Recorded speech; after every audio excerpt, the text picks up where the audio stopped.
वज्रफलकैर्वृतम् ओतप्रोतैः स्वर्णपटैः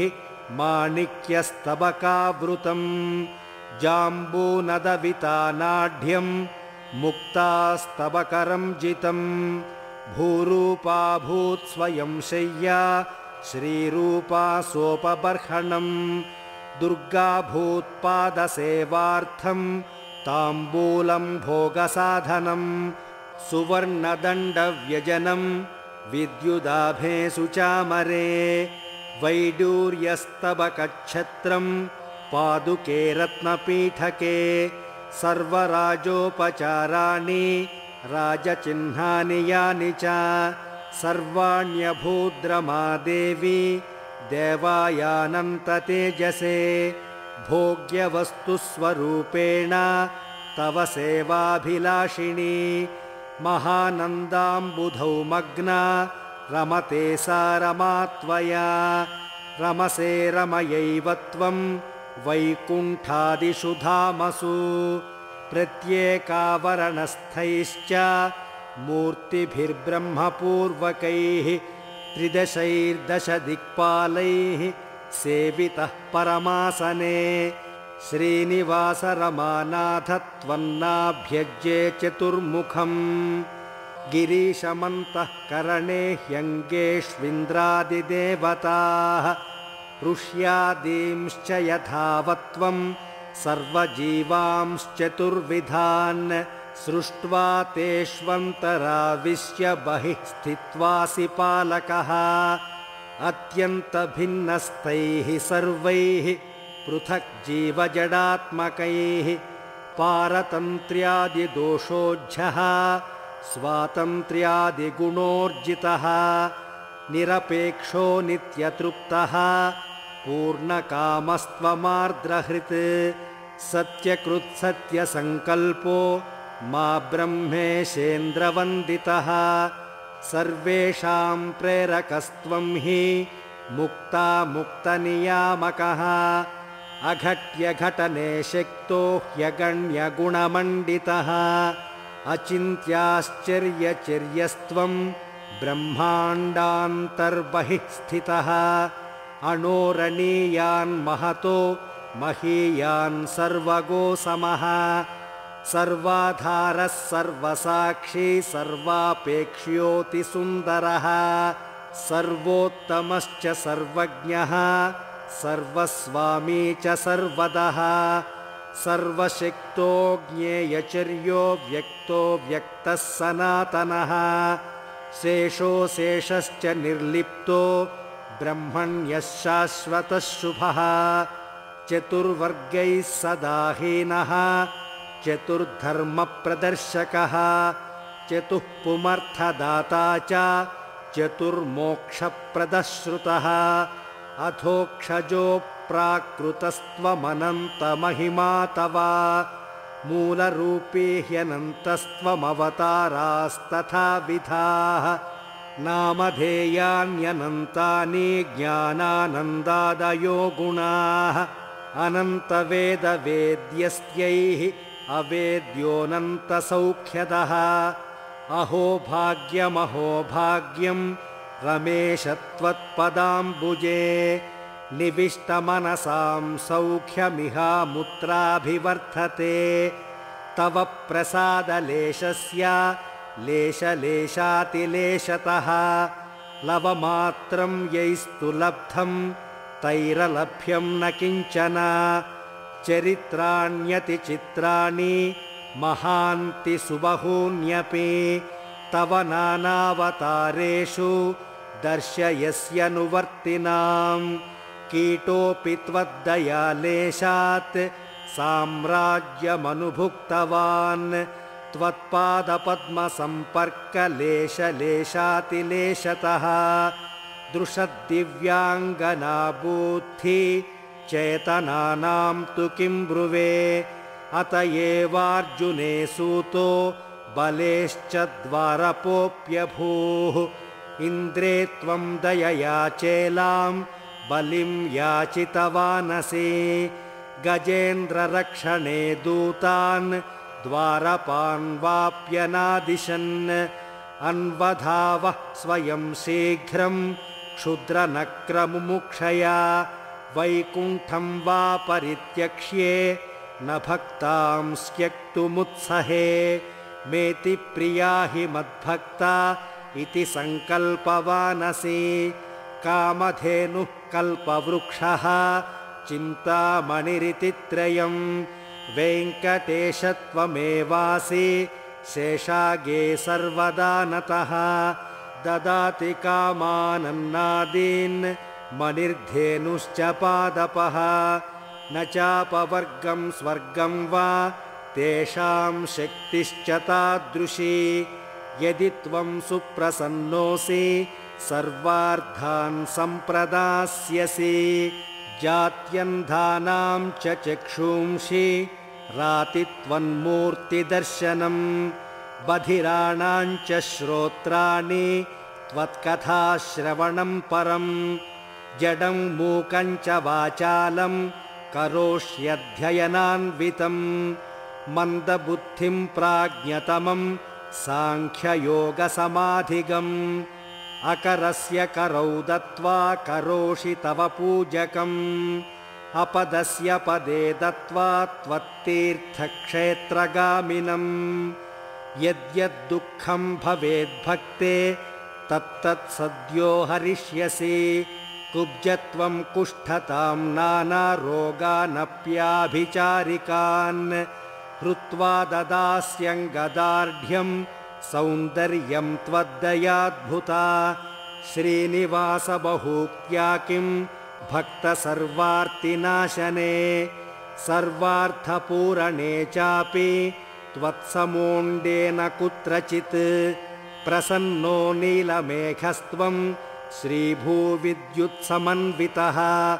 हृद्व्योमगस्त्रितापघ्नो भक्तसर्वेष्टवार्षुकः अभीष्टाष्टमवाराशौ निमज्योन्मज्जितं निजम् आनन्दाष्टमसुद्वीपे संस्थापयसि चादरात् सर्वसौख्यमिहामुत्रा स्वर्मुक्त्यानन्दवर्धनः इति द्वितीयोऽध्यायः।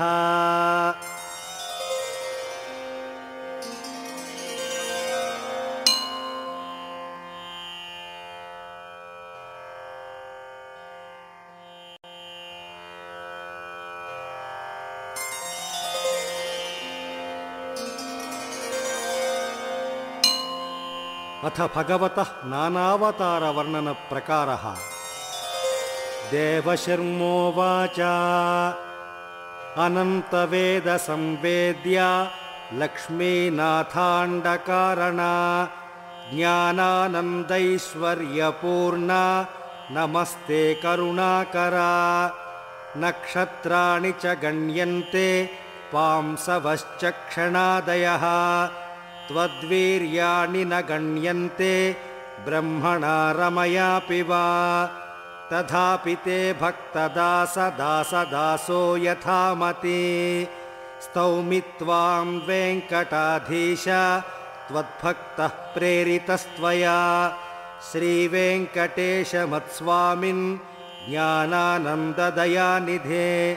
भक्तवत्सलभो विश्वकुटुम्बिन्नधुनावमाम् सत्येशं सत्यसङ्कल्पं सत्यं सत्यव्रतं हरिं सत्यचर्यं सत्ययोनिं सत्यशीर्षमहं भजे श्रवणात् सर्वपापघ्नं मननात् पुण्यवर्धनं स्वध्यानात् सिद्धिदं विष्णुं प्रेक्षणान् मोक्षदं भजे श्रीवेङ्कटेशं लक्ष्मीशम् अनिष्टघ्नमभीष्टदं चतुर्मुखेरतनयं श्रीनिवासं भजे निशं यदपाङ्गलवेनैव ब्रह्माद्याः स्वपदं ययुः महाराजाधिराजानं श्रीनिवासं भजे निशम् अनन्तवेदसंवेद्यं निर्दोषं गुणसागरम् अतीन्द्रियं नित्यमुक्तं श्रीनिवासं भजे निशम् स्मरणात् सर्वपापघ्नं स्तवनादिष्टवर्षिणं दर्शनान्मुक्तिदं चेशं श्रीनिवासं भजे निशम् अशेषशयनं शेषशयनं शेषशायिनं शेषाद्रीशमशेषं च श्रीनिवासं भजे निशम् भक्तानुग्राहकं विष्णुं सुशान्तं गरुडध्वजं प्रसन्नवक्त्रनयनं श्रीनिवासं भजे निशम् भक्तभक्तिसुपाशेन बद्धसत्पादपङ्कजं सनकादिध्यानगम्यं श्रीनिवासं भजे निशम् गङ्गादितीर्थजनकपादपद्मं सुतारकं शङ्खचक्राभयवरं श्रीनिवासं भजे निशम् सुवर्णमुखितीरस्थं सुवर्णेड्यं सुवर्णदं सुवर्णाभं सुवर्णाङ्गं श्रीनिवासं भजे निशम् श्रीवत्सवक्षसं श्रीशं श्रीलोलं श्रीकरग्रहं श्रीमन्तं श्रीनिधिं श्रीड्यं श्रीनिवासं भजे निशम् वैकुण्ठवासं वैकुण्ठत्यागं वैकुण्ठसोदरं वैकुण्ठदं विकुण्ठाजं श्रीनिवासं भजे निशम् वेदोद्धारं मत्स्यरूपं स्वच्छाकारं यदृच्छया सत्यव्रतोद्धरं सत्यं श्रीनिवासं भजे निशम् महागाधजलाधारं कच्छपं मन्दरोद्धरं सुन्दराङ्गं च गोविन्दं श्रीनिवासं भजे निशम् वरं श्वेतावराहाख्यं संहरं धरणीधरं स्वदंष्ट्राभ्यां धरोद्धारं श्रीनिवासं भजे निशम् प्रह्लादाह्लादकं लक्ष्मी नृसिंहं भक्तवत्सलं दैत्यमत्तेभदमनं श्रीनिवासं भजे निशम् वामनं वामनं पूर्णकामं भामनमाणवं मायिनं बलिसम्मोहं श्रीनिवासं भजे निशम् चन्द्राननं कुन्ददन्तं पुराजघ्नं कुठारिणं सुकुमारं भृगुरुषेः श्रीनिवासं भजे निशम् श्रीरामं दशदिग्व्याप्तं दशेन्द्रियनियामकं दशास्यघ्नं दाशरथिं श्रीनिवासं भजे निशम् गोवर्धनोद्धरं बालं वासुदेवं यदुत्तमं देवकीतनयं कृष्णं श्रीनिवासं भजे निशम् नन्दनन्दनमानन्दम् इन्द्रनीलं निरञ्जनं श्रीयशोदायशोदं च श्रीनिवासं भजे निशम् गोवृन्दावनगं वृन्दावनगं गोकुलाधिपम् उरुगायं जगन्मोहं श्रीनिवासं भजे निशम् पारिजातहरं पापहरं गोपीमनोहरं गोपीवस्त्रहरं गोपं श्रीनिवासं भजे निशम् कंसान्तकं शंसनीयं संशान्तं संसृतिच्छिदं संशयच्छेदि संवेद्यं श्रीनिवासं भजे निशम् कृष्णापतिं कृष्णगुरुं कृष्णामित्रमभीष्टदं कृष्णात्मकं कृष्णसखं श्रीनिवासं भजे निशम् कृष्णाहिमर्दनं गोपैः कृष्णोपवनलोलुपं कृष्णातातं महोत्कृष्टं श्रीनिवासं भजे निशम् बुद्धं सुबोधं दुर्बोधं बोधात्मनं बुधप्रियं विबुधेशं बुधैर्बोध्यं श्रीनिवासं भजे निशम् कल्किनं तुरगारूढं कलिकल्मषनाशनं कल्याणदं कलिघ्नं च श्रीनिवासं भजे निशम् हरिं हंसं कृष्णं नरहरिमनन्तं मधुरिपुं ऋषिकेशं यज्ञं कपिलमृषभं वाजिवदनं नरं व्यासं नारायणमनघमात्मानममृतं दत्तं धन्वन्तरिं पुरुषमितरासूनुमजितम् अनन्तरूपं स्वमनन्तचर्यम् अनन्तवेदैरनुवर्णनीयम्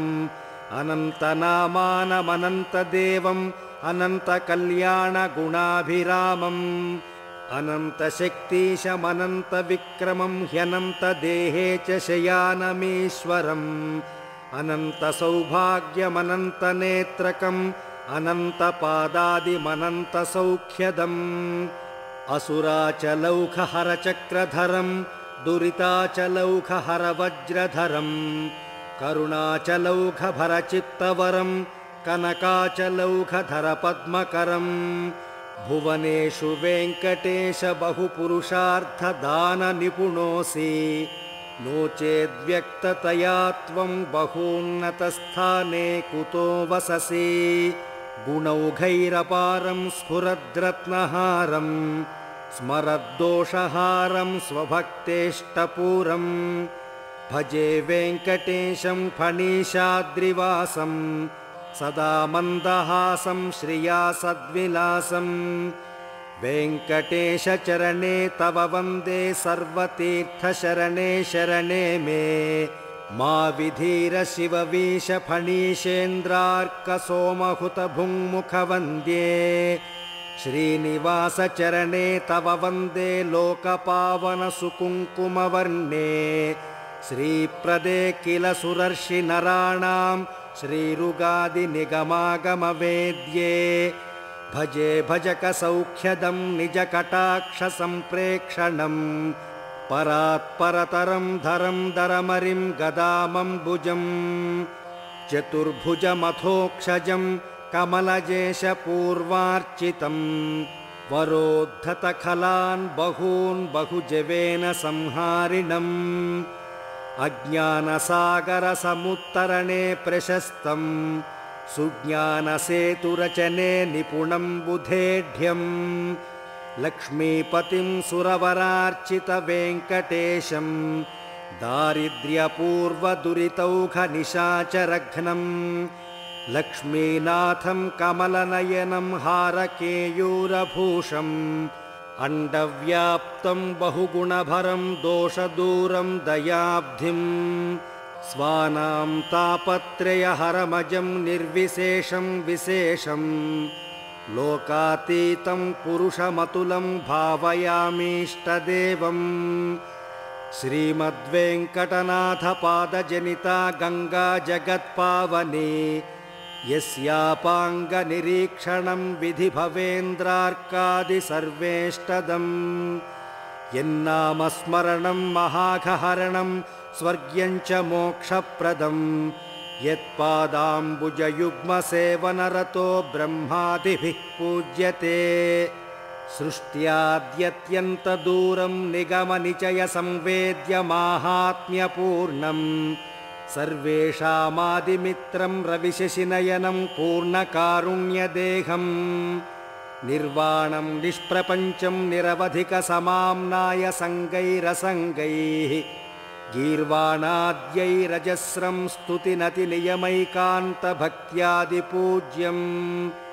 किङ्करशङ्कर बहुकरुणा तव बहुचरितं चतुर्दश भुवनेषु ज्ञापयसि तव भक्तवर्गेभ्यः फणिशुकपैलनारदप्रमुखैः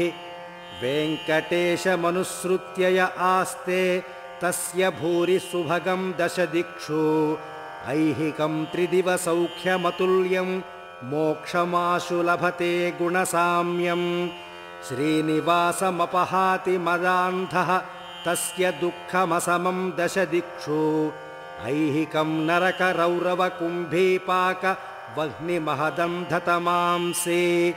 विपद्घ्नं सुभदोग्धारं भक्तानां वशवर्तिनं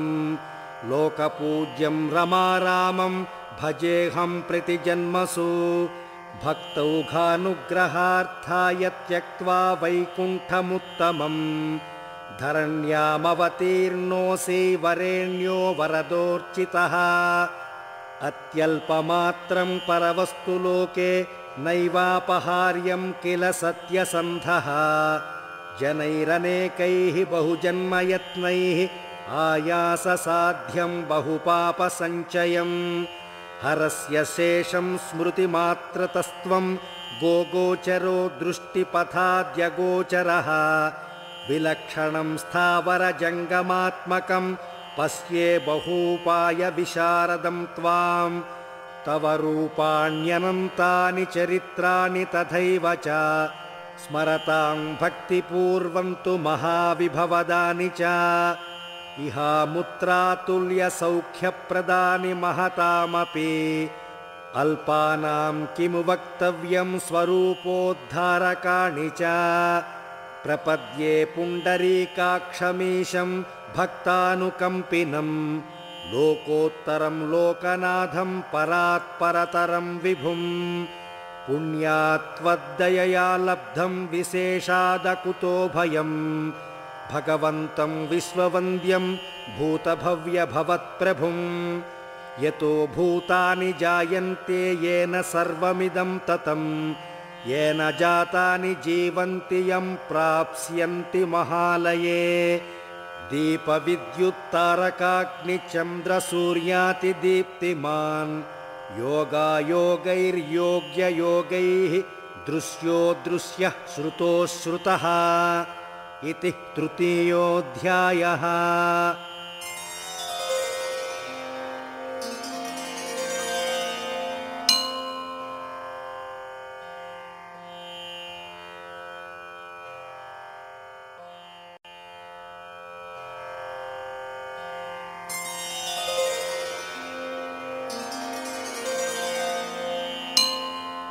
अथ भगवतः विश्वरूपादिवर्णनम्।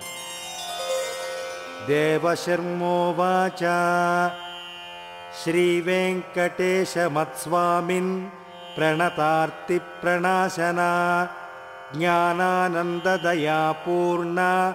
विज्ञापनमिदं शृणु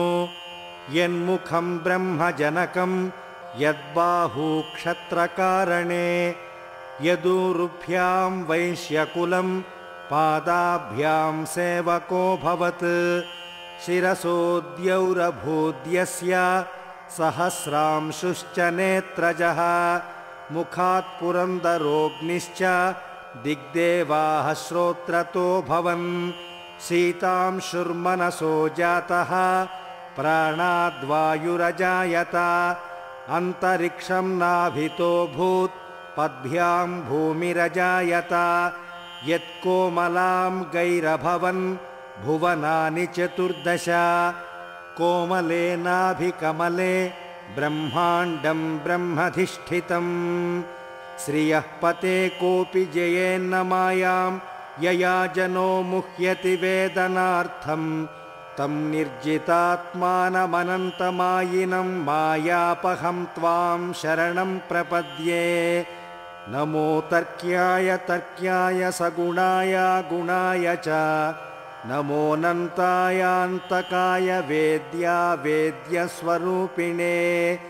सिद्धिप्रदस्त्वं किल देववर्यत्वत्प्रेरितोऽहं तव पादमाप्तः त्वत्पादभक्तो बहिरन्तरात्मन् किमस्ति विज्ञाप्यमशेषसाक्षिणः सुखं नृपालाः सुरदेवमुख्याः ब्रह्मादयस्ते पदपद्मसंश्रिताः त्वत्किङ्करास्तेऽपि पृथक् विभाविताः कुरुष्व शम्भो ऋषिदेवमित्रा उत्पत्यध्वन्यशरण उरुक्लेशदुर्गान्तकोग्रव्याशाकृष्टे विषयमृगतृष्णात्मगेहोरुभारः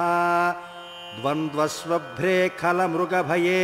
शोकदावेज्ञसार्थः पादौ शस्तौ शरणदकदा यामि कामोपसृष्टः भवाब्धितारं कटिवर्तिहस्तं स्वर्णाम्बरं रत्नकिरीटकुण्डलम् आलम्बिसूत्रोत्तममाल्यभूषितं नमाम्यहं वेङ्कटशैलनायकम् जाम्बूनदाभं गुणिभिर्वरेण्यं वक्षस्थले दक्षकुचोर्ध्वभागे श्रवत्सलक्ष्माङ्कितदिव्यरूपं श्रीवेङ्कटाधीशमहं प्रपद्ये संस्थितं सुविमानान्तर्विरिञ्चाद्यैश्च सेवितं चामरैर्व्यजनैश्छत्रैः शरदिन्दुमुखं भजे भक्तानुकम्पी गरुडध्वजस्तत्स्कन्धं समारुह्य किरीटकुण्डली पीताम्बरश्चारुसुमन्दहासः श्रीकौस्तुभश्चक्रवराभयाङ्कितः सजयो विजयश्चैव दृश्यो दृश्यः श्रुतो श्रुतः सम्भाषणो भाषणश्च वाच्यो वाच्यो वृषो वृषः त्वत्पादपद्मयुगलं श्रेयो निस्सक्तमानसाः विसृज्यो भयतः सङ्गं ब्रह्मद्याः समुपासते माहात्म्यं केन सन्दृश्यं रमाया रमणस्य ते यत्किञ्चिद्द्रष्टुमिच्छामि मायिनो मायिनः शुभं सर्वप्राणिहृदावासं वासुदेवं जगद्धितं शरण्याग्रं देवदेवं प्रधानपुरुषं भजे नमो व्यक्ताय सूक्ष्माय परात्परतराय च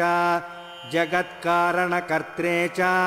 साक्षिणे क्षयमूर्तये नमस्ते वासुदेवाय नमः संकर्षणाय च प्रद्युम्नाय निरुद्धाय योगिहृत्पद्मवासिने पञ्चभूतविसृष्टाय पञ्चमात्रात्मकाय च ज्ञानकर्मेन्द्रियेशाय हृषीकेशाय ते नमः विष्णवे वैष्णवेशाय जिष्णवे जयदायिने इष्टप्रदाय चेष्टाय कृष्णायोत्कृष्टकर्मणे क्षराक्षरोत्तमायाथ स्वक्षरेशाक्षराय च कुक्षिस्थपक्षिसङ्घाय क्षयाक्षयकराय ते नमो भवाय भावाय धीराय परमेष्ठिने वीराय वीरवपुषे ऋषये परमात्मने नमो नारायणायाथ साधारणधराय च नमः समर्हणार्हाय धरणीधररूपिणे अर्च्यार्च्यायाच्युतायापि वन्द्यावन्द्यपदाय च हिरण्यगर्भगर्भाय नमः शिवशिवाय च स्कन्दाय शिपिविष्टाय सच्चिदानन्दरूपिणे कर्मज्ञाननिरूप्याय श्रुतिस्मृत्यालयाय ते यमाय नियमायाथ दानव्रतकराय च तपस्विने च तप्याय तापत्रयहराय च यज्ञाय विश्वाय सुमङ्गलाय सुतीर्थपादाय सुतारकाय प्रपन्नलोकानुगुणाय शम्भवे शुद्धाय शश्वद्गुणवर्ष्मणे नमः कर्मिणे कर्मलिप्ताय ज्ञानाय ज्ञानदायिने नित्यमुक्ताय हरये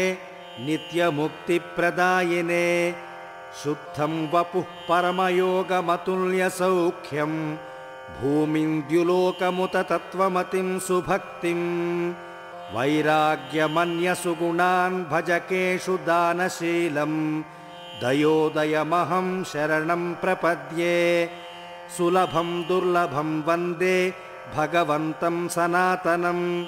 सदसत्क्षेत्रगं विष्णुं मूर्तामूर्तं शुभाशुभं गोविन्दं गोगणातीतं कल्मषघ्नमकल्मषं प्रतिकल्पे कल्पकल्पतरुं सर्वार्थकल्पकं दुष्टभावः प्रमत्तो वा नामाद्युच्चारको हि यः ब्रह्महत्यादिपापानि दहत्येव न चान्यथा अज्ञानादथवा दम्भात् पुण्यश्लोकस्य नामते यो वदेत्तानि नश्यन्ति तूलराशिर्यथा नलात् क्षुधितो दुःखितः श्रान्तः त्वन्नाम यदि संस्मरेत् तस्य दुःखानि सर्वाणि नश्यन्ति क्षणमात्रतः सर्वाण्यशुभजातानि दुरितौघानि यानि च तानि सर्वाणि लभते मत्तस्त्वं विस्मृतो यदि न तीर्थयात्रा न च दानयज्ञौ व्रतं तपो नार्चनमन्यदैवं यत् श्रीनिवासस्य च नामकीर्तनं तदेव सर्वार्थसुवृष्टिकारणम्।